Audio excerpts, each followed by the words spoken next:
A few days ago, as I speak to you, me and some of my friends/colleagues released a feature film called The Mystery of the Romans, which can be viewed on YouTube.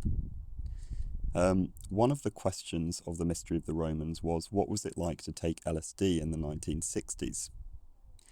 In 1967, noted Scouser John Lennon wrote a song for his skiffle band, the Beatles, called Strawberry Fields, and aside from the chorus, which is fairly coherent, a lot of the lyrics in the verses seemed quite disjointed or difficult to understand.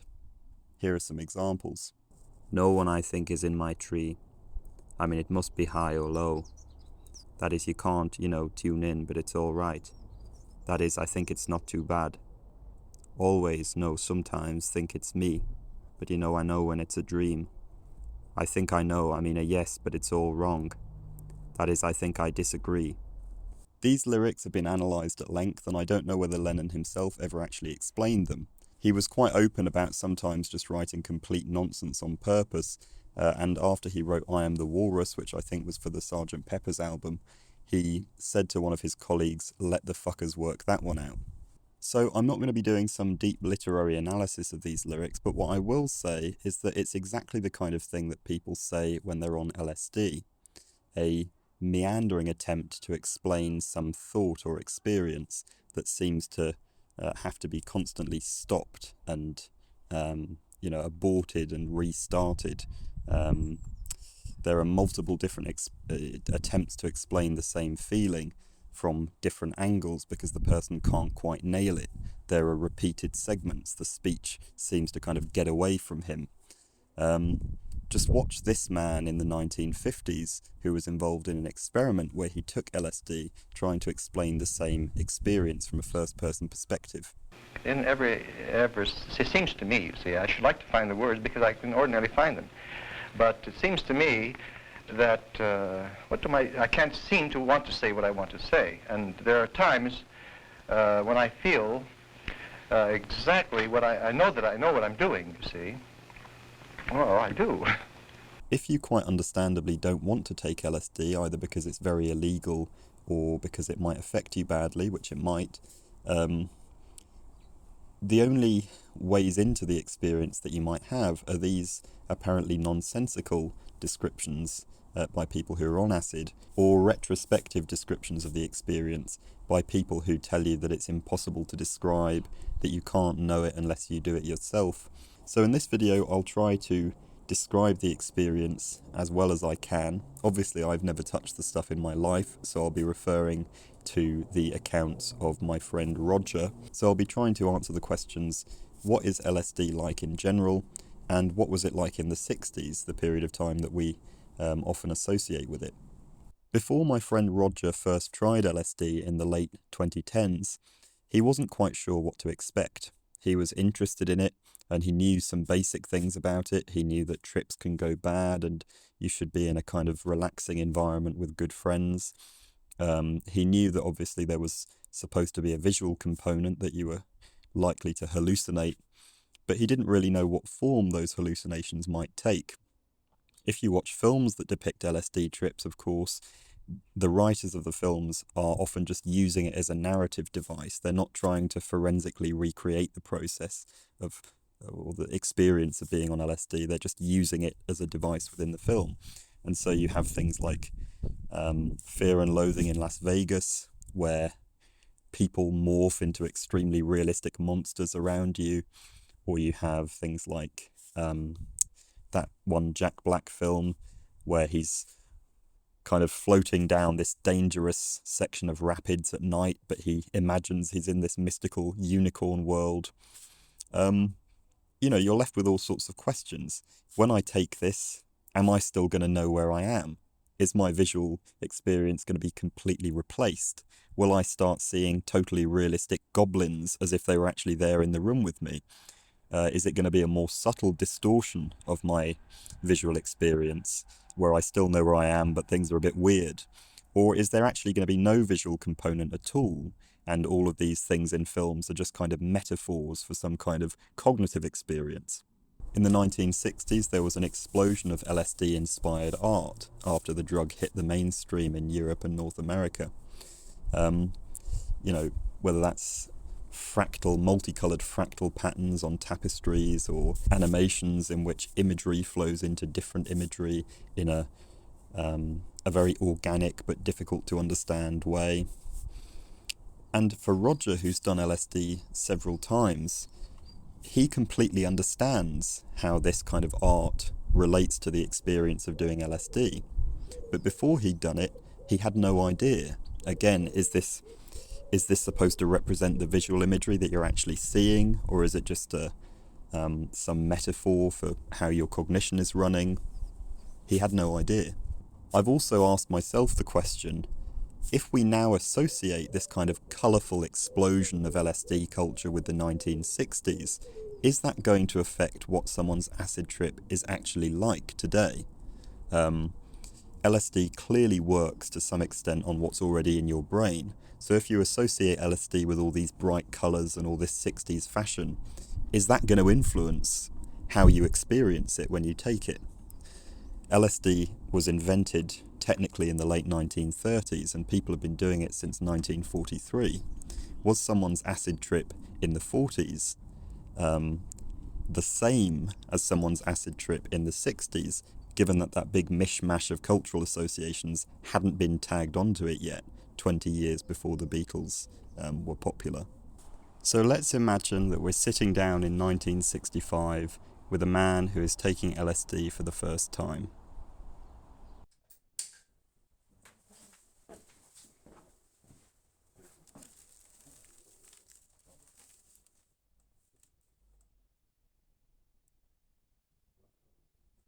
Yes, it's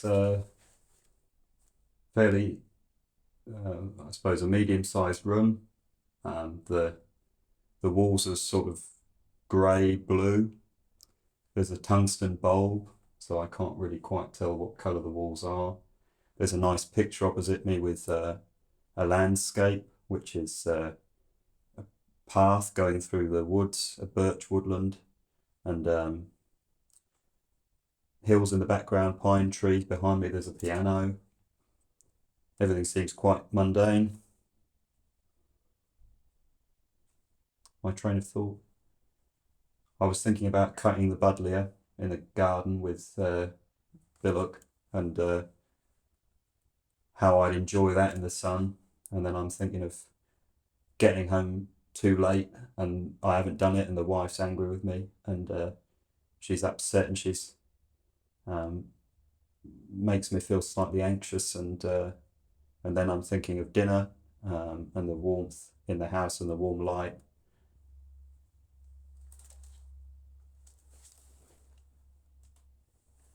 Does it taste horrible if it's not in coffee? It's just going to send me mad.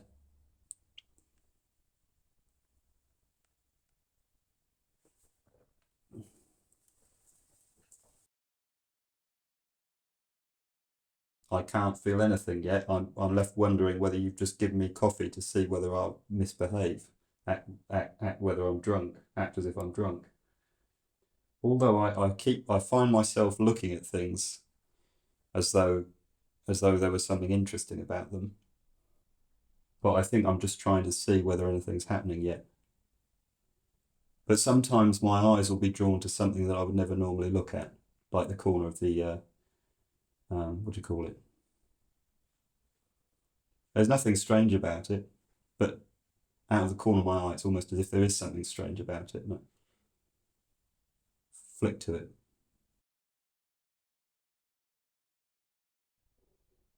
Funny, I can't seem to feel my arm down the side of the chair. I know where it is, but it's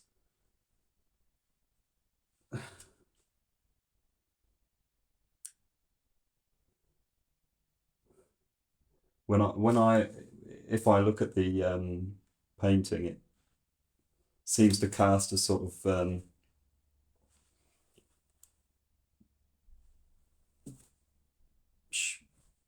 shadow or light over my vision.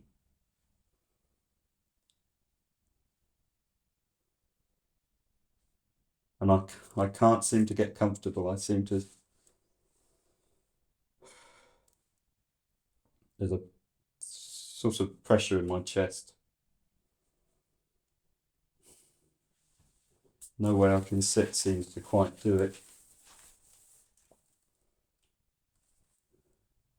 I hope it doesn't get much worse, I must say.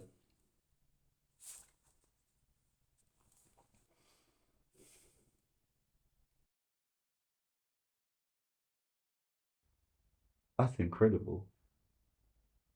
It's extraordinary. The pic the picture seems to be getting bigger, or else some um and the rug. I'm sorry, I can't seem to hold my composure. The It's just crawling. Oh my God. I feel that the pressure is not gone, but it's more manageable, as though I know where it's what I'm as though I become friends with it or something. I know that where I am with it. Um, Whereas the picture, on the other hand, it's it's almost as though it feels almost as though it's looking at me, as though the whole time it's been looking at me. And whenever I was in this room before, it was there, and it not no no more of a uh, as though it doesn't care. It's not bothered what I'm doing, but it's just looking.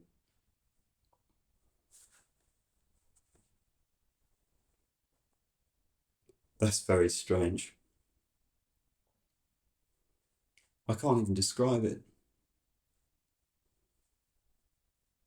It's very strange to think that's my hand.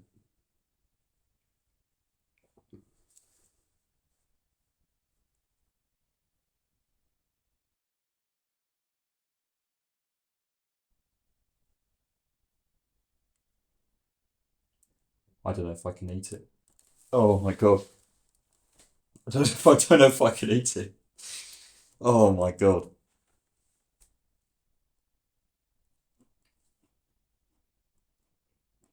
Mm,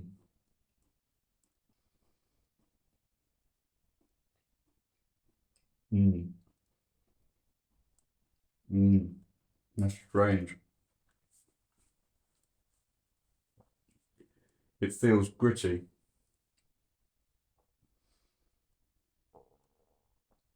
The sun feels nice.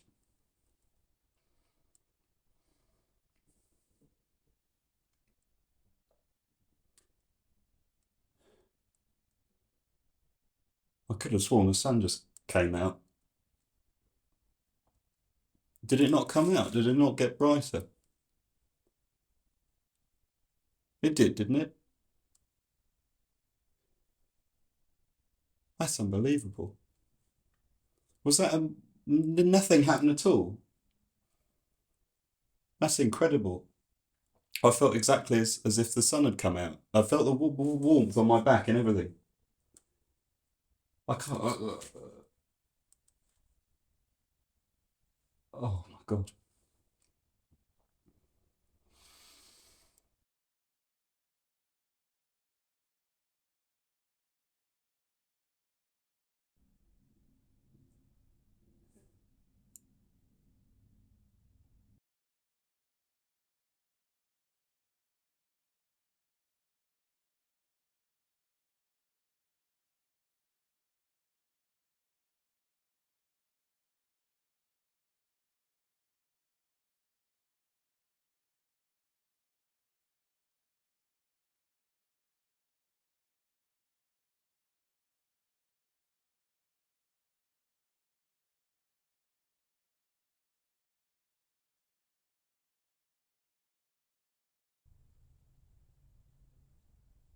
I don't feel as if I'm in the same room at all. I feel as if I'm in a spot. As though that there's a big diamond of other people around me. That sequence I just showed you was inherently limited, obviously. You can get across a lot of the visual distortions through video, but you can only really reference the cognitive distortions. The Mystery of the Romans, our film, focuses on how the cognitive effects can be very unpleasant in ways the user doesn't anticipate. The earliest descriptions of LSD by scientists who took it focus heavily on similar things. In our film, the protagonist, played fantastically by Esme Moriarty, finds herself pulled into a stream of thoughts about genuinely problematic flaws she has, flaws that aren't really socially acceptable and that she doesn't feel she can talk to anyone about. In Albert Hofmann's first proper LSD experience in 1943, he said, "Every exertion of my will, every attempt to put an end to the disintegration of the outside world and the dissolution of my ego seemed to be a wasted effort. At times I believed myself to be outside my body, and then perceived clearly as an outside observer the complete tragedy of my situation." He sank into a panicked state, convinced that he would die and that his family would think he'd stupidly dosed himself with something unknown, even though he'd only taken about 1/4 milligram, which by the standards of most other medications shouldn't have even had a noticeable effect. He thought that the thing he had brought into the world was immediately going to take him out of it. This wasn't helped by the fact that faces looked demonic and horrifying, and the furniture looked like it was moving and looming over him. Looking at his account and thinking, what the fuck are you on about, other researchers tried taking it as well.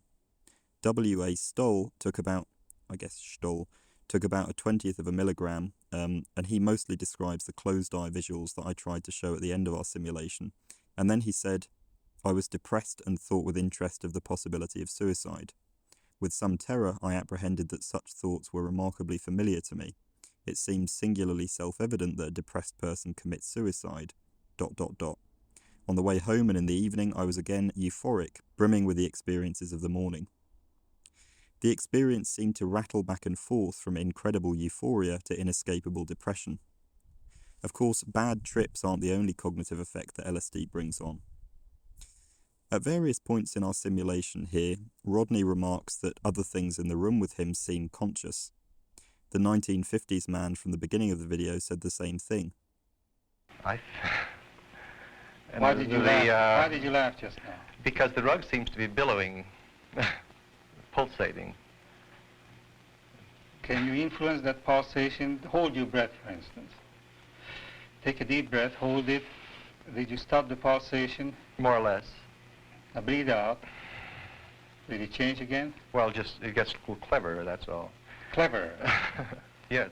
In what way does the Well, rug becomes cleverer? It seems to feel that I'm going to watch it.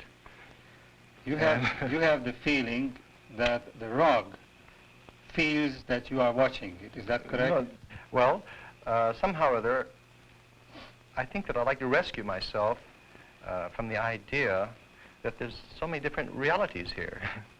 Somehow I feel an observer, and I feel as though all these people are observing me and very amused and very good company.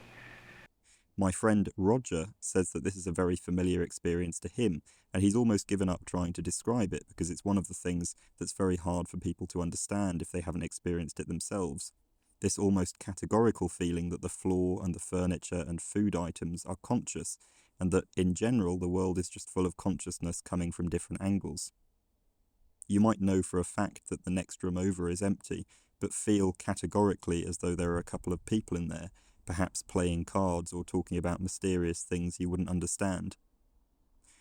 Roger says that one of his big realizations the first time he took acid was that you don't see 3D animated goblins literally appear in front of your eyes, but you have the altogether more ominous realization that the objects around you were the goblins all along, and you just never noticed it before. Or the feeling that there have been goblins the whole time, they're just in the other room. They've always been in the other room. The reason it's so hard to do this idea justice is because a disconnect is produced between what you know on an intellectual level and what you instinctively feel. I would call this a social hallucination, making an analogy to a visual hallucination. With LSD visual hallucinations, you normally know that what you're seeing is a hallucination, but that doesn't stop you from seeing it. Rodney in our simulation really was seeing the rug move, in the sense that the visual pipeline in his brain was producing that imagery for him. He couldn't unsee it. But he knew that it wasn't really moving. Likewise, he knew that the painting on the wall was just an unconscious painting, but something in his brain's social cognition was hallucinating that it was a person in the social sense of the word. The social hallucination is vivid and part of your reflexive understanding of the world, even though it usually doesn't displace your actual knowledge. Albert Hofmann commented on something similar. I had even been aware of participating in an experiment, but despite this recognition of my condition, I could not, with every exertion of my will, shake off the LSD world. Everything was experienced as completely real, as alarming reality. Alarming because the picture of the other, familiar, everyday reality was still fully preserved in the memory for comparison. The effects of the LSD seem real, even though you know they're not. Some viewers might be wondering, how can you feel so strongly that an inanimate object is conscious when it's not doing anything to indicate that it is? I've talked in some recent videos about Michael Graziano's attention schema theory, the idea that the brain computes models of your own attention and also other people's attention. At some level of abstraction, this is obviously true. If you're having a conversation with someone, chances are you're constantly aware of what they might be paying attention to, whether they're listening to you or not. You're aware of what things in the room that you're aware of, but they might not be. You can tell when they've seen something weird over your shoulder, even if you don't know what that thing is yet. We wouldn't be able to know any of these things unless the brain was computing them, running a model of the other person's awareness. So in that case, it might be that the brain normally models other people's attention because they meet some basic bar of sensory evidence. Our brains know that humans are thinking social agents, so if we're looking at a human, the brain will compute that they have awareness of things around them, and it will try to make postulations about that awareness. Likewise, we know that bears are thinking beings with agency, so our brains compute that for us so that we can judge their intentions and better avoid being attacked by them. On LSD, the brain might more readily assign consciousness and awareness and intention to things that aren't social agents in the real world. This is a very weird experience, because not only do you feel like the mug is conscious, but it also doesn't have any of what we consider the normal hallmarks of consciousness, like sensory organs or behavior. It doesn't have eyes, so you can't see where it's looking. It doesn't move of its own accord, so you can't work out what its intentions are. It feels like it has consciousness, but a very mysterious, inaccessible kind of consciousness. The brain can go in various directions with this. It can be a bit spooky. What if the mug is evil? What if it's somehow making bad things happen? Or really pleasant. If the whole world is just a sea of different consciousnesses, then why am I worried about dying? I'll still be in the big sea of things, even if I'm not me anymore. As noted Scouser and LSD user George Harrison once said, life goes on within you and without you. Now let's talk about that big sea of things. People on LSD often report that everything seems to be connected, or that they feel like they're an inseparable part of this big moving reality. On LSD, someone might feel that the difference between you and the mug, or the grass or the wall, is a ridiculous artificial barrier, and that really you're all just different sides of the same coin. Of course, we can probably all think of ways in which this is kind of true. Everything's made of the same fundamental particles, and a lot of our categories are just constructs that make for convenient ways of thinking about things. But why does LSD seem to produce this realization in people so often? This isn't fully understood, but there are a few possibilities. One relates to the default mode network, a huge network of neurons in the brain that seems to be most active when we're resting or daydreaming, and seems to be less active when we're focusing on tasks. LSD appears to decrease the activity of the default mode network, so that brain activity is less modular and segregated, and more interconnected between different brain areas. This could explain quite a lot in theory. It could explain why LSD users' thoughts and closed-eye visuals can seem to jump between seemingly unconnected things as though they were related to each other. It could explain why the cognitive categories of myself and the outside world can seem to bleed into each other a lot, so it can feel like the outside world falls more into the myself category, and myself seems to fall into the outside world category. This is another thing that's hard to explain because it's not usually visual. It's not like your hand turns into the chair and you see your own face looking out of the wall. It's to do with non-sensory cognitive categorization. We can't really describe this when we're sober. I know that I'm different from the can of limonata, but how does it feel to be aware of that difference? What would it be like if that feeling of separation dissolved despite our visual experience staying basically the same? It might well feel like something, but you can't really describe that something other than in very coarse terms. The default mode network theory could also explain synesthesia. People on LSD often report that sensory experiences in one domain seem to trigger experiences in another domain. As Albert Hofmann said of his closed-eye hallucinations, it was particularly remarkable how every acoustic perception, such as the sound of a door handle or a passing automobile, became transformed into optical perceptions. Every sound generated a vividly changing image with its own consistent form and colour. We play around with this a bit in The Mystery of the Romans. A passing car causes things to turn red, dragging on a cigarette causes things to turn brighter. It's also there in the simulation from earlier in this video. This is based on an actual experience of my friend Roger, who was eating a sandwich on a bench on a cloudy day and genuinely assumed the sun had come out from behind a cloud because of the intense burst of light and warmth he felt on his back and shoulders when he bit into the sandwich.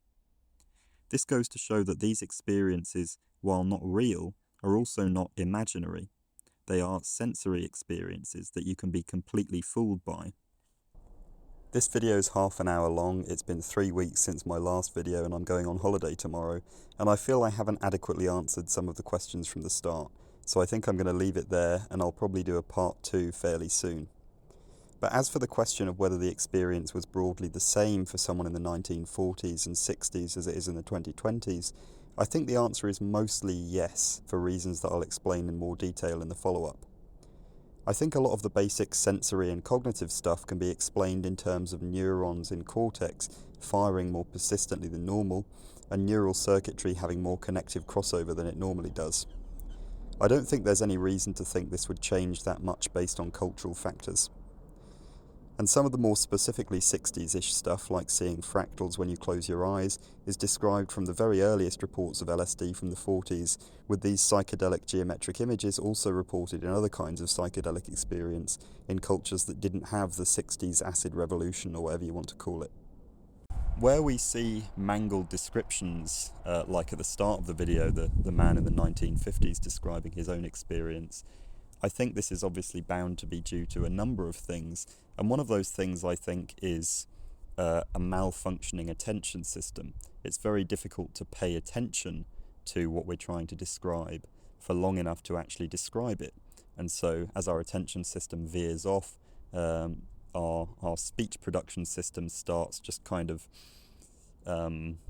repeating itself, falling back on stock segments of speech that it produces a lot, and so we can't get a good explanation out. I also think that a lot of aspects of the LSD experience move too quickly to adequately describe. Closed-eye visuals often go a lot quicker than what I showed in our simulation. They're often like according to Roger. So it's very difficult to describe any single frame of the closed-eye visual because it's gone by the time that you've finished trying to describe it. I think it would be interesting to do another video about the specific dynamics of LSD experiences. The research on it is notoriously a little bit fuzzy because it's very hard to get permission to do single neuron recordings on humans. They normally have to be having an operation for very extreme forms of epilepsy, and of course it would kind of be unethical to put someone on LSD in the middle of one of those operations. So it's, you know, it's limited in what we can know about the specific circuit level dynamics at the moment. But I think there are a lot of postulations that we can make. As for our film, thank you very much to everybody who's so far left kind comments. And if you would like to watch that, I'll put a link in the description. I'll be back soon with some more linguistics focused videos. I'm currently thinking about doing one on Alfred Lord Tennyson, who has a very interesting accent, or had a very interesting accent. So hopefully, maybe that'll be the next one, I'm not sure. Yeah, thank you very much for watching, and I will talk to you again soon.